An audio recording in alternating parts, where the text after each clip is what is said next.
Been a lot of talk around Southeastern Conference scheduling and whether it's 8 games or 9 games. And I'm a fan of 9 game.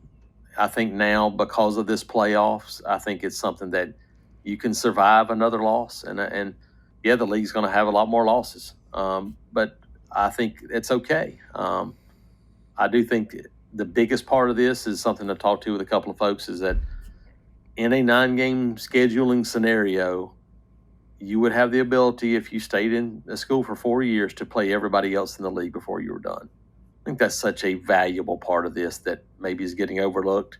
Yeah, the competition is going to be increased, but you know what? Teams are already playing 9 big games. I think you can afford to do that in this day and age.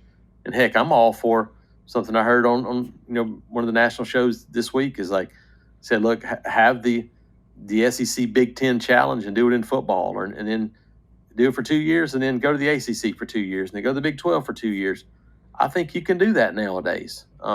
There's enough money involved, and you can afford losses to actually get in the playoffs. So I think 9 games is coming in the Southeastern Conference, and I think it's going to be the right move if it happens.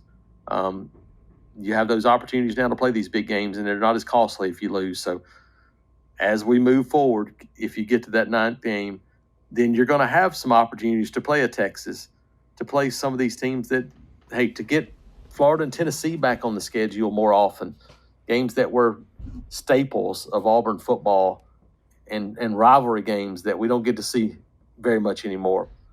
So I'm all for 9 games. Hopefully it happens. I think it's going to happen. I think that's going to be the move that's going to be made in the Southeastern Conference. And if it is, we're looking forward to being able to see some more of these games and seeing some other teams more often for the Auburn Tigers to suit up against on Saturdays.